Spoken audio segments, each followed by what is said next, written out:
il y avait aussi, on avait reçu deux questions sur comment sortir de la peur, sur des angles un peu différents. Il y avait des parents qui disaient qu'ils pouvaient sortir plus facilement des schémas d'escalade au début, mais difficulté à sortir de l'hyperaccommodation justement par peur, par fatigue, ou des Mm. parents qui pouvaient pas faire la déclaration parce qu'ils avaient vraiment peur de plein de choses, d'oublier, de dire des choses importantes, de ne pas tenir après aussi.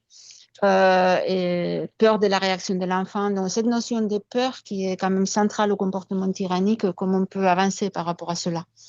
Oui, la peur, bah, c'est en fait, elle est à différents niveaux. C'est souvent, ça peut être la peur pour soi-même, des crises, parce que toute l'énergie que ça va prendre, ou la peur pour l'enfant qui se fasse du mal, ou la peur pour la fratrie. Enfin, il peut y avoir plein de niveaux de peur différents. Donc, je pense que la peur, elle est là de toute façon au départ. Donc, l'idée, c'est, on sait on sait qu'elle existe. Quand on va commencer à être un peu plus entouré ou à moins monter dans les escalades, déjà, ça fera moins peur parce que ce qui fait peur aussi, c'est quand ça déborde, quand la violence arrive des deux côtés. Donc déjà, ça permettra. Mais effectivement, pour autant qu'on rentre pas dans la violence, il faut quand même faire des actions de résistance et ça veut dire qu'il y a des moments où il faut aller au-devant. Alors, on sait que le programme est pas simple. Ça, je pense que tous les parents qui l'ont expérimenté peuvent le dire. Il demande pas mal d'énergie. Et c'est ce que tu disais tout à l'heure, des fois par fatigue, par stress, on ne va pas forcément réussir à l'appliquer. Je pense qu'il faut être indulgent avec soi-même et se dire, là, peut-être, si on n'est pas en état, ça viendra plus tard. C'est pas un problème. Il faut se laisser aussi le temps de récupérer parfois pour se lancer, parce que oui, ça va nécessiter parfois d'aller au contact, que ce soit le sit-in, mais simplement juste le fait de dire, bah là, moi, je suis pas d'accord, j'ai pas oublié, qu'est-ce qu'on peut faire? Enfin, donc de changer un peu de dynamique, ça prend beaucoup d'énergie.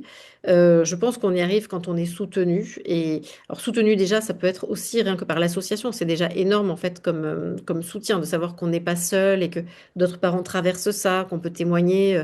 Je crois vraiment à la force du partage entre personnes concernées. C'est sans doute ce qu'il y a de plus précieux, mais aussi être soutenu dans sa vraie vie par des personnes qu'on connaît déjà et qu'on va informer et savoir qui sont là. Donc il y a plusieurs niveaux de soutien et je pense que c'est ce soutien-là qui peut permettre vraiment de sortir de cette peur de façon progressive. Au début, on le fera en ayant peur quand même, et puis après, peut-être au bout d'un moment, quand on voit qu'il se passe rien, on a moins peur. Mais faut pas culpabiliser de cette peur parce qu'elle est légitime avec ce qui a été vécu.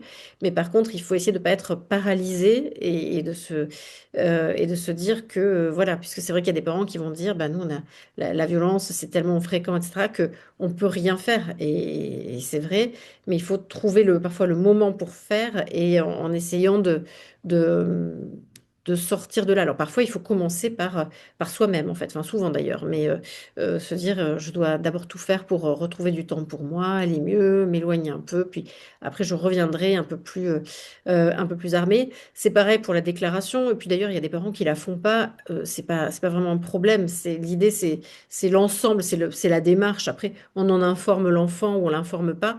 Ça change pas grand-chose. L'idée, c'est de se dire qu'on change de positionnement, mais qu'on l'annonce ou qu'on l'annonce pas.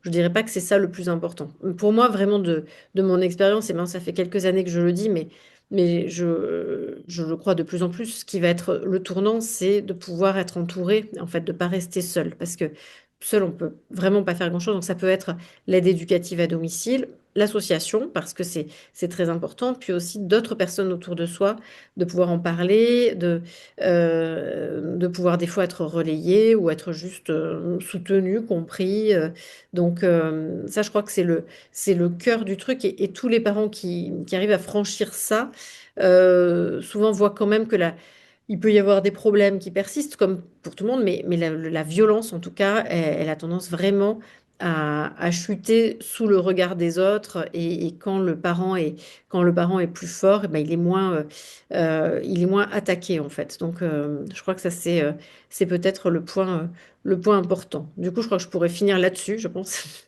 parce que C'était peut-être le message, le message important.